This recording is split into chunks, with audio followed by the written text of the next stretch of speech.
So hi, இது என்ன வீடியோன்னு பார்த்தீங்கன்னா, இந்த கொரியர் வந்து பெங்களூர் கஸ்டமருக்கு இந்துங்கிற ஒரு கஸ்டமர் ஆல்ரெடி நம்மக்கிட்ட 2 வாங்கியிருந்தாங்க. ப்ளூவும் க்ரீனும் வாங்கியிருந்தாங்க. அகெயின் இப்போ வந்து இந்த ப்ளூவும் இந்த பொடி கலரும் வாங்கியிருக்காங்க. ஃபஸ்ட்டு நான் தேங்க்ஸ் சொல்லிக்கிறேன். தேங்க்ஸ் இந்து சிஸ்டர், ரொம்ப ரொம்ப தேங்க்ஸ் உங்கள் சப்போர்ட்டுக்கு. பட் வந்து அந்த சிஸ்டர் என்ன சொல்லியிருந்தாங்கன்னா, எனக்கு தச்சு கொடுங்க சிஸ்டர்னு என்கிட்ட கேட்டிருந்தாங்க. பட் நமக்கு வந்து ஹெல்த் இஷ்யூ இருக்குது எனக்கு, அதனால நான் வந்து இப்போ தைக்க முடியாது சிஸ்டர் அப்படின்னு சொல்லியிருந்தேன்.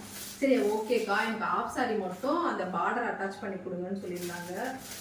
ஸோ பார்த்தீங்கன்னா நிறைய பேருக்குமே அந்த ஆஃப் சாரி டவுட் இருக்குது. இங்கே பார்த்தீங்கன்னா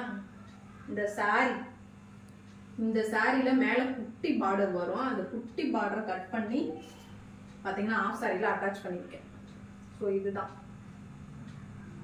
இது வந்து கஸ்டமருக்கு தான் போகுது இது ரெண்டுமே. ஸோ அவங்க கேட்டிருந்ததுனால நம்ம வந்து இந்த மாதிரி பண்ணியிருக்கோம். ஸோ ஃப்ரீயாக பண்ணியிருக்கேன்னு மட்டும் சொல்லாதீங்க, நினச்சிக்காதீங்க. இதுக்குமே நான் அமௌண்ட் வாங்கியிருக்கேன் இந்த பார்டர் கட் பண்ணுறது. ஏன்னா இது நான் வந்து தைக்கல, பக்கத்து வீட்டில் ஒரு சிஸ்டர் இருக்காங்க, அவங்க தான் அடிச்சு கொடுக்குறாங்க. ஸோ அவங்க கேட்டதுனால அவங்களுமே ஓகே சொல்லிட்டாங்க. ஸோ இந்த பார்டர் கட் பண்ணி இதில் அடிச்சிருக்கோம். ஸோ இப்படி தான் வரும் ஆஃப் சாரி. நான் காட்டிடுறேன், பிளெயினாக தான் வரும். ஸோ அந்த பார்டர், அந்த சாரியில் இந்த பார்டரை வந்து கட் பண்ணி அடிச்சதுனால அது எவ்வளோ சூப்பராக இருக்குன்னு பாருங்கள். ஸோ இதுக்கப்புறம் உங்களுக்கும் பார்டர் மட்டும் அடிச்சு வேணும்னா நீங்கள் வந்துட்டு மெசேஜ்லேயே கேட்கலாம். பட் இதுக்கும் அமௌண்ட் இருக்கு. So thank you.